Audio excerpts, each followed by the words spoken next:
Good morning, afternoon, or evening to everyone who decided to binge watch this session from any part of the world.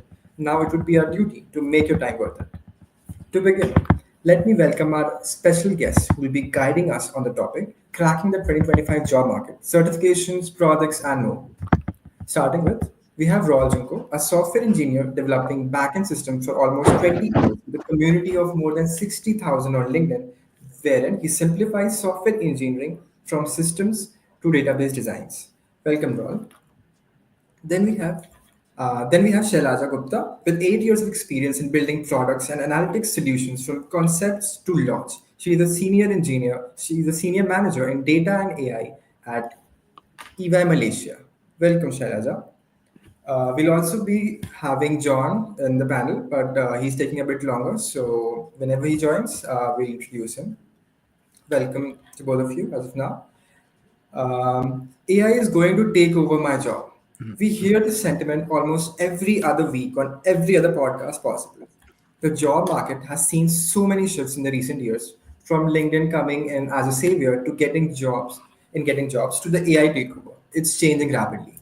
So now let us explore and ask the industry experts themselves and take their insights on cracking this 2025 job market, analyzing and predicting what's to come. So starting with Shanaza, since you are into data and EY segment and EY, why don't you start with how you think AI is further going to affect the upcoming job opportunities in 2025? And Raul, let me know your inputs as well on this. Yeah, sure. So I think this is one of the key concerns, like whenever we pitch any Gen AI or AI to clients, this is one of the key concerns by a lot of employees. But we need to understand that, for example, when calculator was invented, right, the math teachers went on a strike that, oh, this calculator will take my job. But we all know the math teachers still exist, the calculator also still exists. So whenever any disruption happens, some jobs may be gone, but then newer jobs are always created. So let the us. It's more like an assistant to me, to assist me in my day-to-day jobs. Yes, a few lower end jobs will be impacted. I'm not saying that no job will be impacted, but then there will be other jobs, even at the lower end, right, which will emerge due to this disruption. So I think what is important is to embrace the change, because no matter whether I accept the change or I reject the change will come. So why don't I just, adapt myself to it and ride the wave? Because even if I resist it with all my might, it has already started and it will only continue to grow. So, yeah, I mean, this is what I would say. Oh, all right. The example of maths teacher and calculator was fabulous. Raul, do you have any inputs on this? Yeah, I mean, definitely what's gonna happen is a reshape, right? So, totally 100% agree with you on this topic. One of the things that I I personally think are gonna have a really good impact is in automation, right? So every single repetitive task, right? Every single extract information or role that has to be with that is gonna be impacted or reshaped in any way because AI is gonna take over those capabilities, and that's the reality. I think upskill is gonna be the game changer right here. So you have to, as if your role stay on these categories, right? You have to take actions right now. That's my only advice.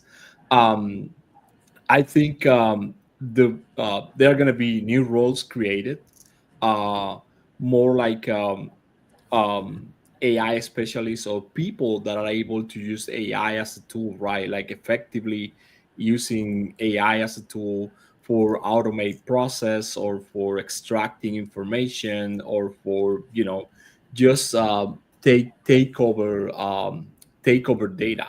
Data is going to be another important part of this, right?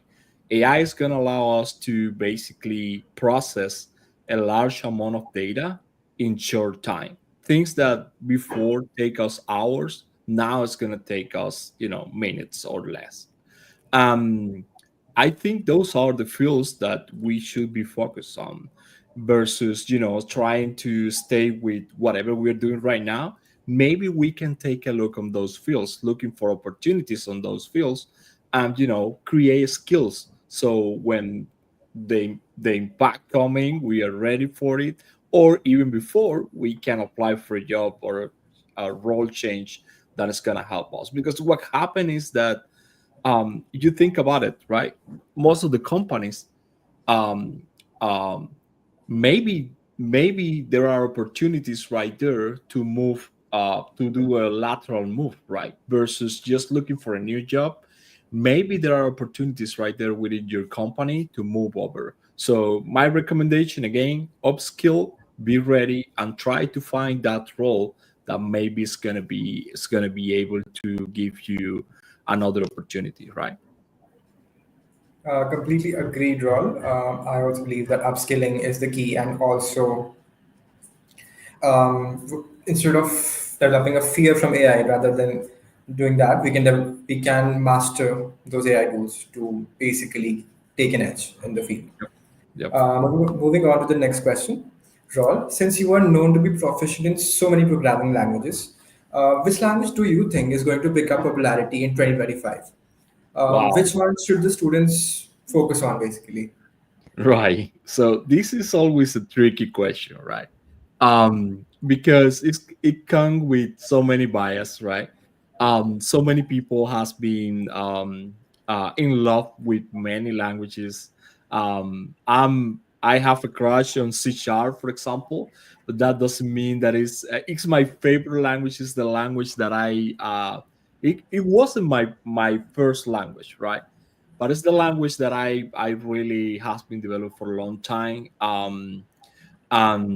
It's, by the way, it's not my first recommendation, right?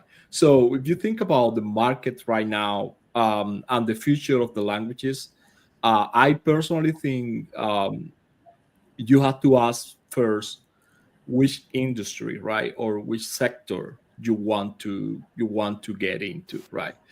If you are thinking about AI or something related with machine learning, definitely Python is going to be your number one language, right? I personally think it's a really, really, really good investment right now to learn those skills, because it's not just machine learning. It's about data. It's about pick that language really quick, right? Get something done. The language is not complex as many other languages. It has like a really nice learning curve, right? Um, Definitely good investment. Second thing is popularity. It's the reality of the market right now. Is JavaScript, TypeScript. They are the big guys. There are many companies right there with open positions that require those skills and that language. And I feel it's a good investment. It's not gonna go away in 5 years or something, right? Something like that. So it's a good language to think about it.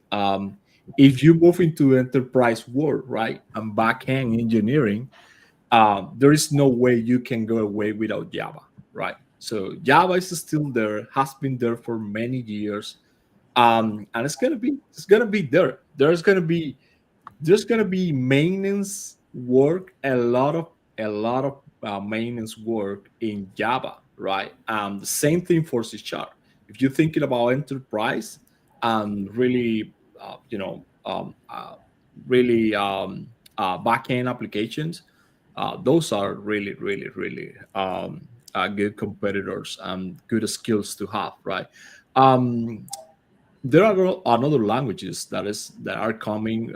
Rust is really cool, right? So it's high performance, reliability. It's really gaining popularity in some big companies like Cloudflare, Discord. They are backing of that language. I want to see more of that, right? I I hope to see more companies adopting that before doing like a really large investment um, on the language. But one thing, no matter the language, that I always recommend is to master the fundamentals, because it's really about understanding um, how the language interact with them. If you master algorithms, if you master data structures, if you understand system designs concepts, if you understand patterns, right, if you understand principles and design principles of best practices, doesn't matter the language, right, you can transfer those skills across different language. Once you learn the first one, you will understand how to translate those concepts into the new one, right? So, how I did this, how I implemented this pattern before on Java. Let me think about. Let me see how can I implement this. So you have the knowledge itself on how to use the patterns, the structures, the algorithms, and the critical thinking, right? Critical thinking, how to solve that problem, how to divide that problem into small set of problems. The language is doesn't matter, right? You will have always an opportunity. All right, all right. Even I saw Rust gaining popularity this year a lot. Um, Shailaja, which one do you generally prefer? Which one is your favorite, maybe, and which one would you see becoming a trend in the upcoming year? Yeah, so actually, I work a lot with Gen AI as well, apart from the traditional AI. So basically, if people want to, let's say, create their own chatbots, then of course application plays a very key role. And what I have seen, even right now, I would say JavaScript is still good. So React.js, Node.js, right? Yeah, I mean it's because there is such a huge population of engineers who are very comfortable with application design during using JavaScript. And as as my fellow speaker mentioned, right, Python, obviously, if you want to implement any machine learning, or even if you want to do, let's say, custom functions for enhancing Gen AI Mhm. retrieval, right, like your chunking, embedding, indexing, right, to do it well, then also Python is still a very rich language. So I would say JavaScript for application, and Python for data science. All right. Yep. Thank you for the insights, Sharaja. Moving on to the next question. Let's talk about the job market. It's just so uncertain all the time. What are you guys expecting for the upcoming year? Any trends that you are looking forward to, or anything else? Yeah, maybe I can start. So, see, we are no longer in the previous generation where job stability was a given, where you made career for 30 years, you had like 10-year, 5-year plans, right? Now, if somebody asks, what is your 5-year plan? Hey, who had a COVID plan? Nobody, right? Nobody in the world knew COVID would come. So it's such an uncertain world. It's a VUCA world. Everything is changing so fast. For example, as you all would know, right, that like Uber took around 6 years to reach its 100 million active users. Then Spotify took around 5 years, and ChatGPT took just 2 months, right, to reach its Yeah. first 100 million. So I mean, that is the kind of world we are in. Things which we never thought about are happening. So to expect that your career would be any different is futile. If companies themselves don't know what their future would be like, what new thing will come up, then how can we know, right?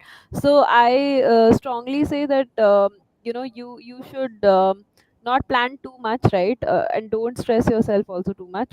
So just be just be willing to adapt. Don't think, oh, I spent 5 years learning this language, now this language is no longer used anywhere, now I have to learn a new language. So I think it is very important. It's not about how smart you are, right? It's about how fast you're willing to adapt and change. That will, I think, decide your success, at least in the current times. Yeah. Yep. So true. Hmm. Yeah, definitely interesting times, right? To be in the job market. I think I think the challenge right now is for entry role positions are the most challenging positions right now. It's because job market is shrinking. It's the reality, right? Before we have free interest money, right? So people grab some money and try to do an investment or invest the money wisely. Some applications. So we need more. We need more power. We need more development power. Those are where the golden years, like 2020, 2021, 2022. A lot of positions right there. Really, I saw really low entry point on interviews. That totally changed. That's not the case anymore, right? Money now costs more money, and the economy is still suffering for the COVID. That's a reality. So people have to. Some companies will adapt. And is adapting their hiring strategy and actually shrinking the workforce. Um, but I feel like the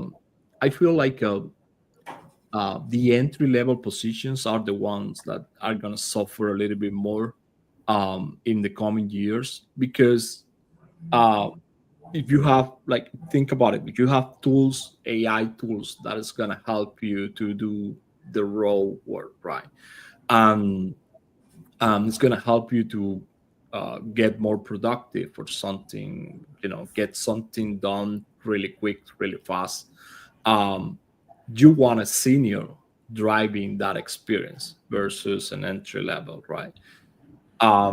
So companies are going to go for that. Are going to go for hiring a senior versus 10 interns because they don't need that force anymore. They just need someone driving the quality of the AI output, right? And that will create a challenge because it's a reality. Seniors are gonna go retire, and they're gonna someone had to take over. And if you don't form seniors within time, you will get into trouble. So I think we need to find that balance still where we are hiring entry level people, form those people within the company, give them the tools to become seniors engineer, and actually mentoring them through the path. Again, it's gonna be couple of years of growth path. At the same time, right? At the same time, it could be a different point of view when you can think about, well, now to create an application, an entire application, to realize an idea, right? It takes less work, right? So many people, many business owners are going to jump into the market looking for someone else to do that job for them. Before, they had to hire an agency to do that.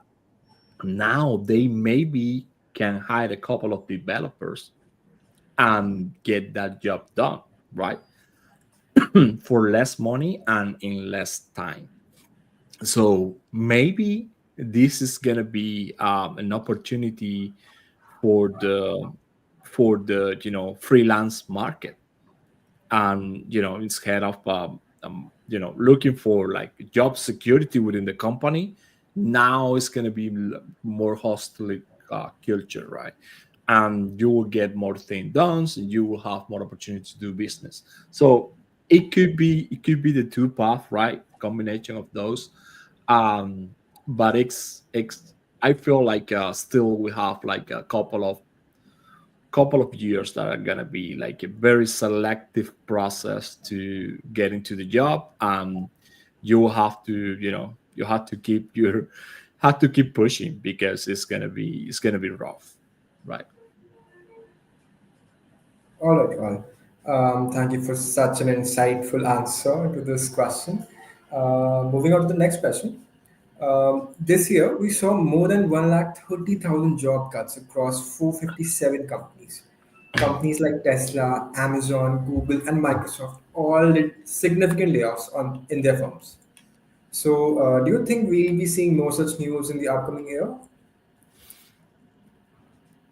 Yeah, I think big companies are the ones that are kind of moving those news. In the mid-size company, there are serious cuts to they don't go in the news, but they are there. And again, it was it was a lot of free money, was a lot of money in the market, a lot of trying to do innovation and trying to change the world. That doesn't happen. And this is the reality is company has to make the business profitable, and it's about money. So um yeah, I feel like coming years still are gonna be some reshaping in the industry. And yeah, sad but true. Yeah, I think I would like to add to this. So I agree broadly with what is shared. But there are few industries, let's say like clean energy, sustainability, EV, right, which are also seeing growth. So what I'm saying is, even if you are in the tech sector, you can still, let's say, choose to be in the healthcare or sustainability, these type of, companies or fields. That is number one. Second is you should be upskilling. So either you have to be a real specialist, that no matter what happens, right, your job is saved, or you have to be a master of all trades. Like, let's say you are active on LinkedIn also, you have a lot of backups, right? Like, either you have to be a master of lot of things, or you really have to be a specialist. So I think you need to kind of choose your path, or you can also, let's say, choose to have a business domain micro specialization. You might be, let's say, a very good coder, right? But you also have niche experience in clean energy domain, right? Then it's very difficult to replace you because you have kind of a combination of both. Right. So I think you just need to make a right strategy.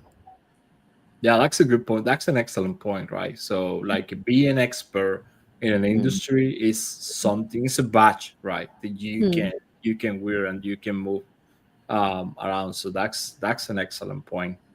Hmm. All right. Moving on to the next question. Do you think open source contributions are better than traditional academic projects? Mm.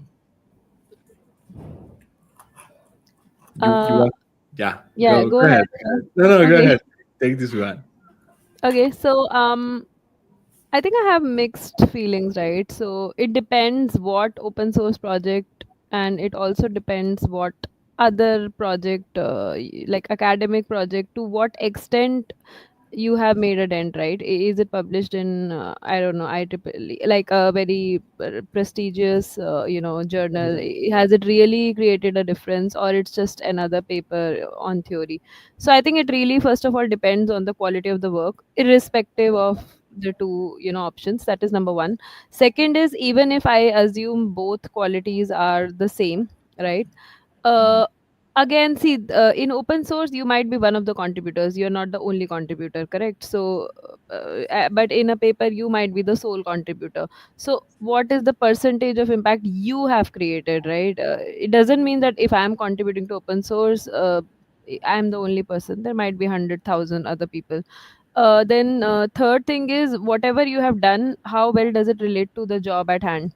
So because if I am a hiring manager, I see a CV, right? I just want to spot what work has this person done which I can replicate in my organization. I don't care he has done open source or he has done academic project. As long as he can solve my problem, I only care about that. So And fourthly, if okay, I'm assuming everything is the same, you have made the exact same impact, your quality is exactly same, and the work is exactly what I need, then I will rate, I think, open source better, because it's actually, contributing to a real product. Because production grade work is different from a POC grade work, because production environment has its own problems.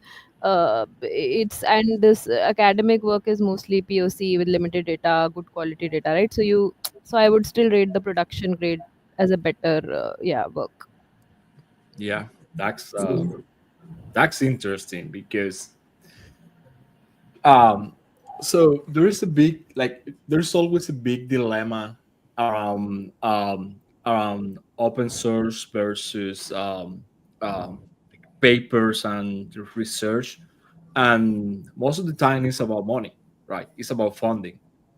um I have like a lot of respect for open source contributors and open source project um because what they do for the community and what they do for, like, if you go to any uh, company, right, and look for libraries they are using right now to solve real problems, there are a lot of them that are open source, right? I feel like there is a gap between people using the open source products and supporting the products itself. Big company, I think big companies has responsibility for supporting open source, and that will be the ideal scenario when an open source project that really successful have the opportunity to dedicate 100% to support the product, right, or the library they are building, with the support of big companies or medium companies, providing budget and funding. Um, on the other side, research is always interesting because it's coming with challenge that nobody is working on it, or just a few people are working on it. So there is opportunities for impact right there for the rest of your life. Like, you get into the history. But at the same time, totally agree with you. It's sometimes not a practical um, it's not a practical way to apply those to the real world yet. Um, my advice is I feel like I'm 100% with you. Whatever you choose to contribute, choose with intention, right? Yep. So if you have like a 20,000 open source contributors to a CSS framework, and you are applying for a backend position, uh I mean, yeah, but it doesn't matter, right? So if you want to show an open source on a research, right, that you think is going to contribute to your career, right, try to choose them with intention. Tries to make sure they are going to build up on your profile, right, in your public, like your visibility, because otherwise it's just going to be, oh, okay, cool, yeah, that's a nice contributor, but it's not gonna fix in the skills that I'm looking for. The job is gonna be taken by someone else. That's the reality. So true, Ron. And I think it's all about aligning your projects or open source contributions to the real world problems. Right, It's being close to them, basically, solving them. right. Imagine if you go to an interview, right, for a company that you really love and you want to work there, and when they ask you, well, show me what you have been doing for the last year, right? You have the opportunity to say, well, I contribute to your open source repo. Here is my contribution, right? This is what I did. This is how I did that.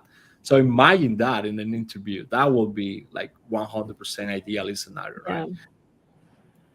Yeah, agree. I think it's important what you are doing. It could be an open source, even a research one, right? But it has to be relevant to the company and the position that will increase your With the chances. JD, aligning with the JD. Yeah, Right. Yeah. yeah. All right. Moving on to the next question. Which sectors do you think will see the highest growth in software engineering jobs in 2025? And how can students prepare for job roles that don't even exist yet? Like Raul mentioned, an AI specialist role. So how can they, start the preparation of something that isn't even, happening in Foresight yet? Wow. Maybe Raul, you can start with this. Yeah. Well, definitely AI is gonna be stay keeping, waves. There is no way we this like community, right? Tech community discover AI, the capabilities, hardware is there, um, like because I remember, for example, my graduation project was actually a machine learning project. So, and it was a long time ago, right? And like I say, it was totally research, right? So it was the the PhD project for my tutor. I was working there. I was helping them to modify an algorithm.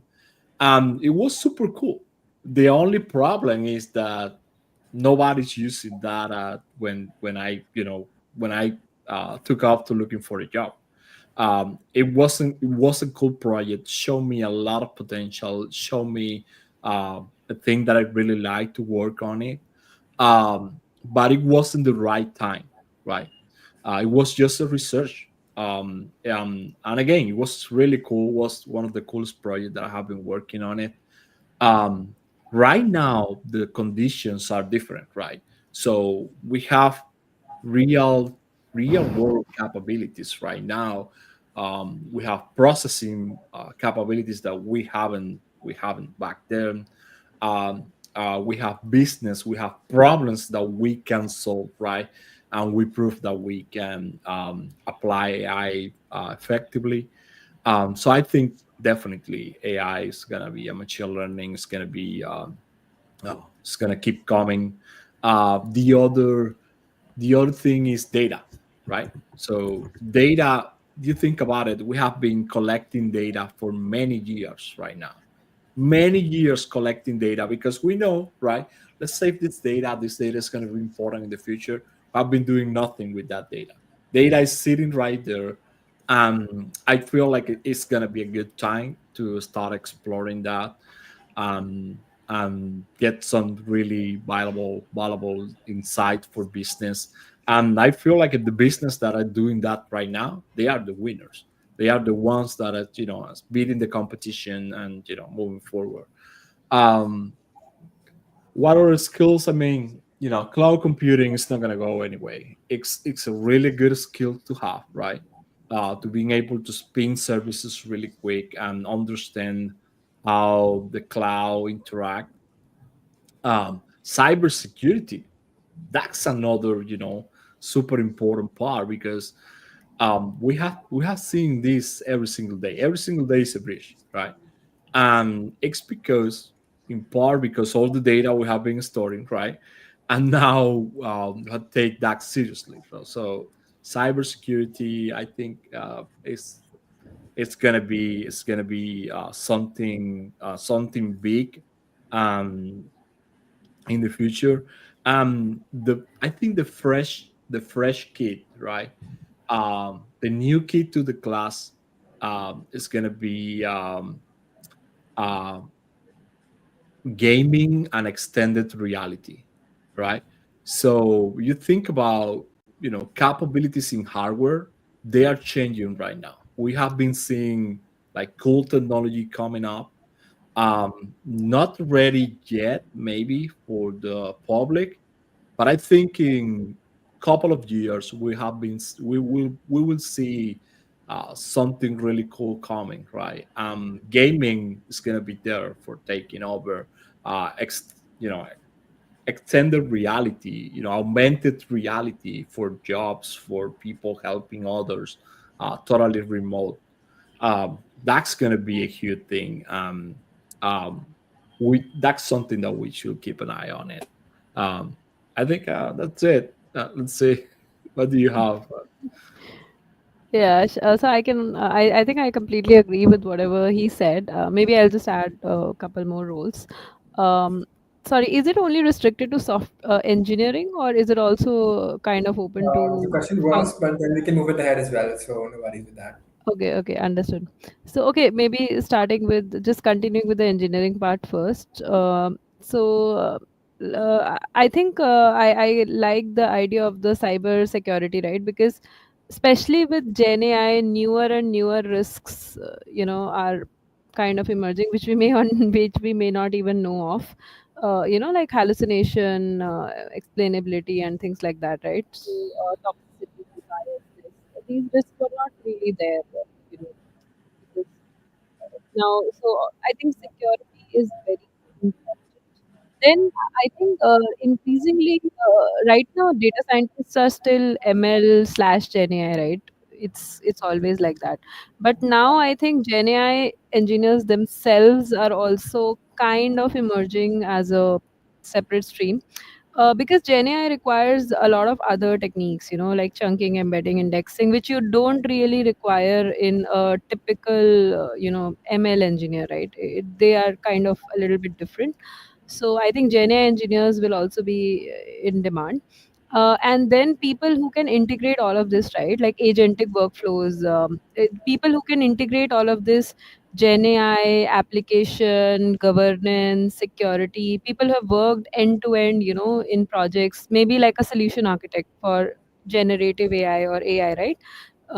But encompassing multiple things. Because let's say I have to build a Gen AI chatbot, right? I need a lot of traditional data engineering. I also need a lot of traditional AI. Then I also, on top of that, need Gen AI, right? So I need a solution architect who's kind of worked across everywhere.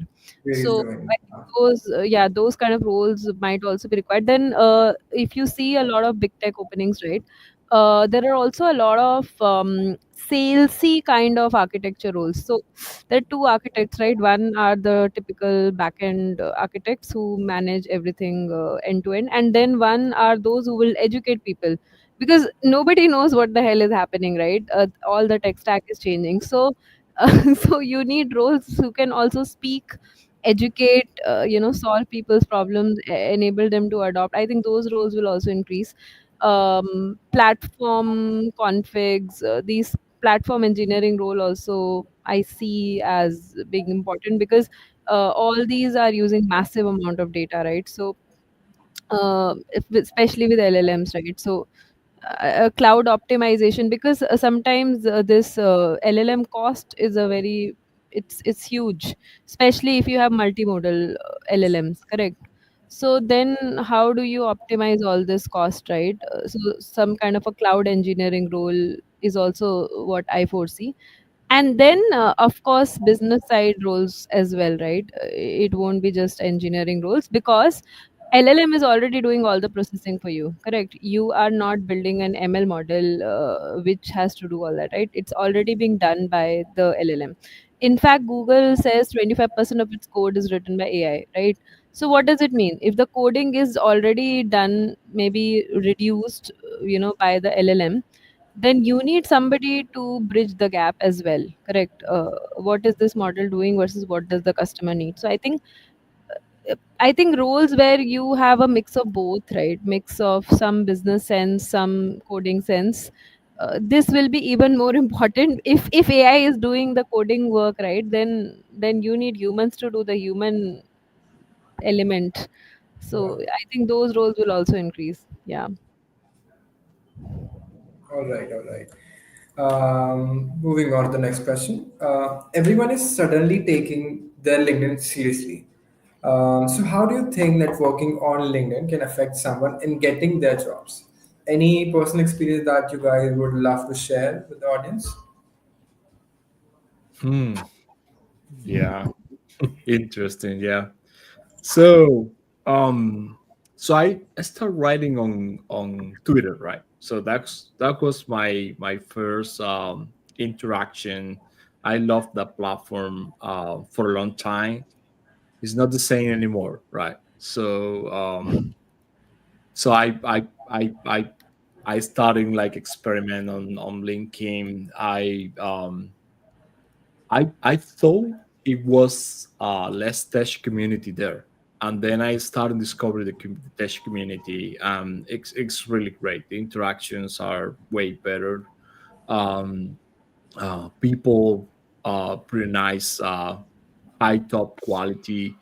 I still want to see less content generated with AI, but I feel like still the platform is really solid. If you're looking for the really people to follow and people to interact with, you will discover a lot of professionals out there, a lot to learn. Um, I think so. In my personal opinion, right, best time to build your network is when you don't need it. um it's about create connections, right? It's about interact with people that's gonna have maybe different point of view of you, and that's fine, that's totally fine. Maybe they are gonna share some ideas with you, but you're gonna be exposed to actually different point of views, different experiences too, right? uh Different scars, because people, it's like they like to share scars, right?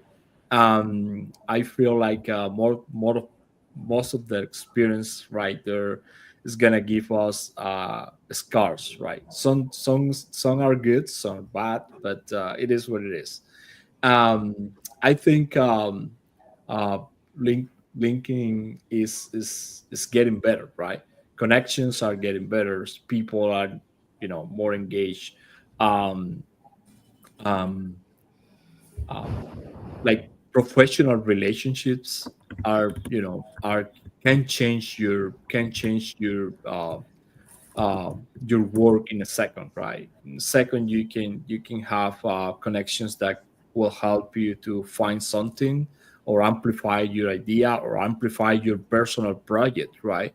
Or looking for a new job position, or looking for new opportunities. So I definitely think it's a good investment.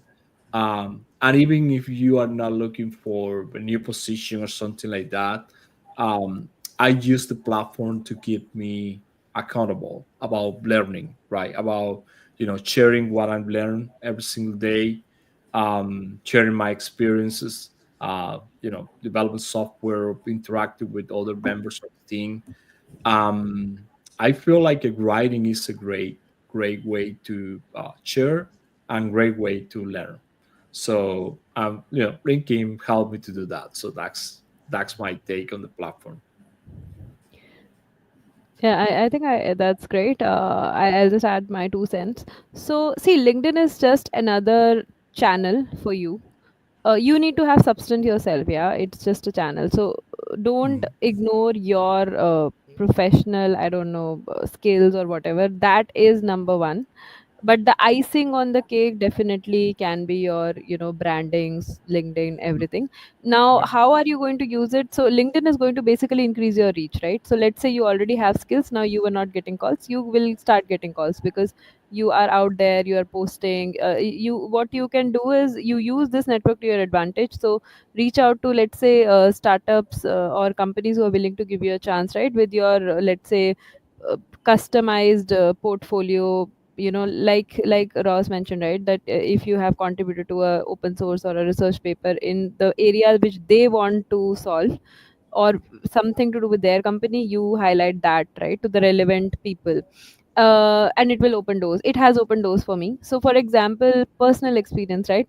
So I was working in India, EVA India, and then I was looking for a job in Malaysia because my husband works here.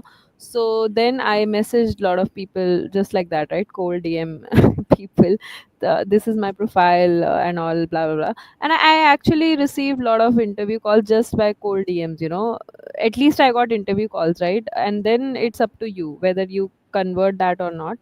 So, and I actually converted 2 3 offers. So I'm just saying that if I was not active on LinkedIn, right, nobody would have even maybe cared about that message, right? So they probably saw the message, then they saw my profile, they said, okay, let's at least interview this person.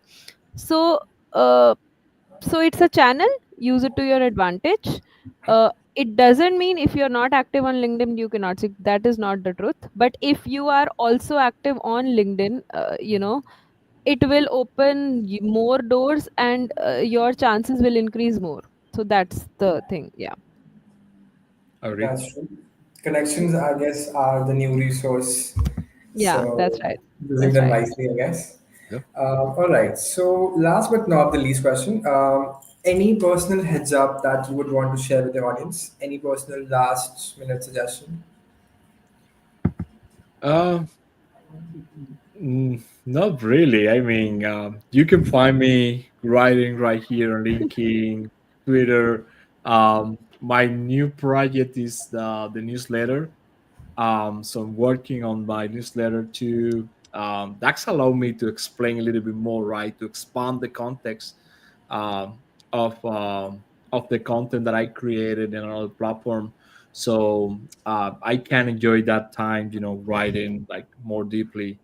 um, but other than that, just just jumping into data. I'm working into data right now. I'm focusing 100% on that.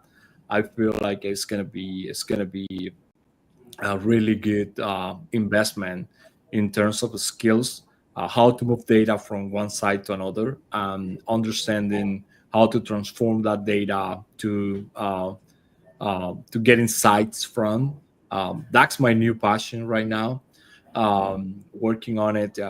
Other than that, yeah, you can find me right here on LinkedIn. Ask me any questions. Send me a DM. I'll try to get back to you as soon as possible. So all of you who haven't followed Shailaja and Raul, I would suggest you and recommend you to go and please follow them. They post insightful content. I've went through the content as well. Shailaja, your take on this?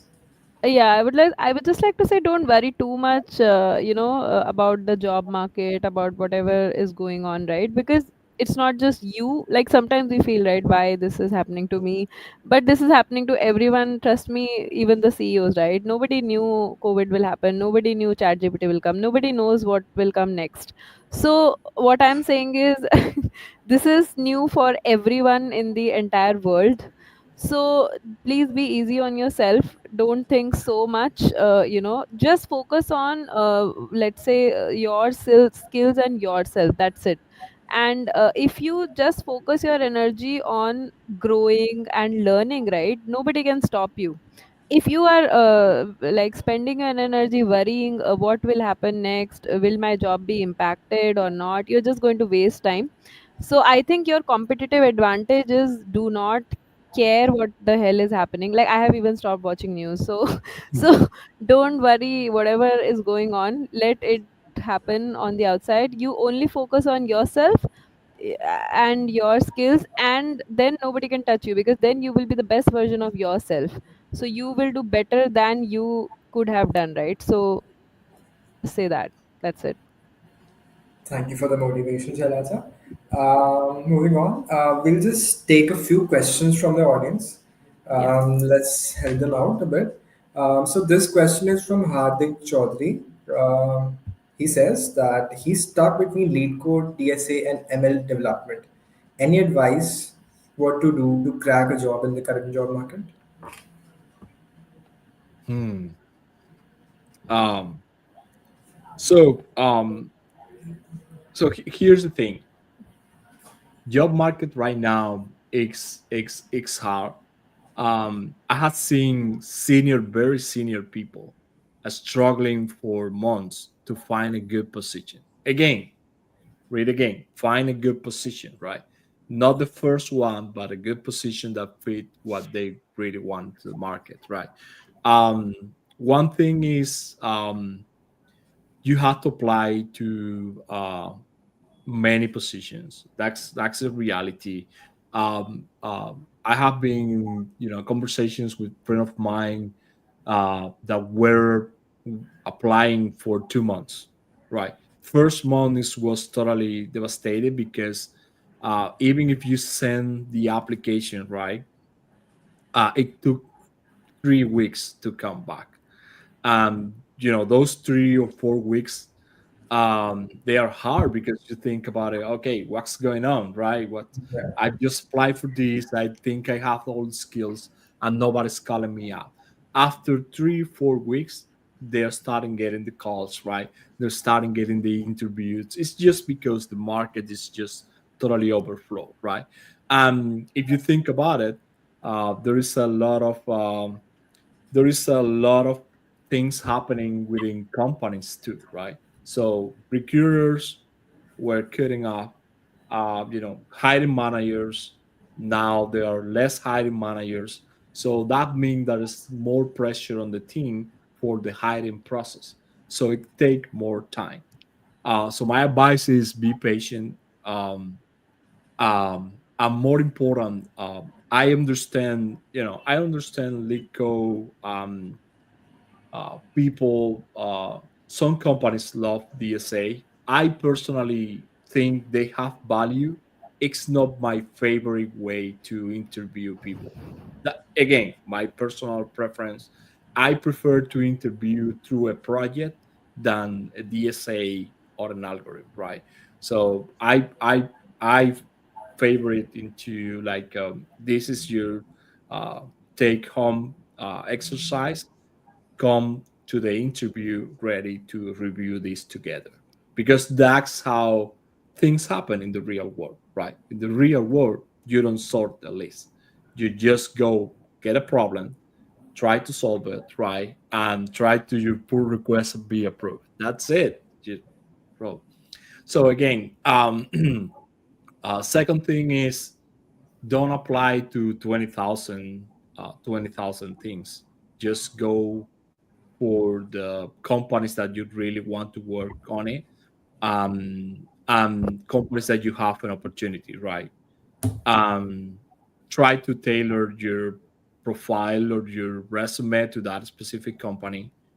Don't be generic, because nobody's looking for generic at this point. People are looking for good skills and good fit for the company, no generics. Yeah, couple of advice right there. I think I like this. So I will just add, okay, to the answer to the person, right? What you do in the company versus what gets you an interview is two different things. So my advice, like what I have followed, is don't care what you are supposed to do in the JD. Go to, different sites, see what type of question they're asking. If they are asking DSA, and if you will not do a single word of DSA also in the job, doesn't matter. Go for DSA, because your aim is not to be the best employee right now, right? You can only be the best employee once you enter that company, but if you don't even enter, then what are you going to do? So my advice will be, just follow the past, whatever they have asked. If they're asking DSA, just go for DSA. But like Ross said, if they're not asking DSA, they're not the type of company, who judges you on that, they judge you on something else, then do that. So but just do whatever is required to get inside. Don't worry if this is what I will do or not. Yeah. Mhm. So true, Oh, so true. one Mm. important thing is, look for a don't close yourself into in a specific position, right? So most of the time, there are entry positions to a company that you can use as an entry point, right?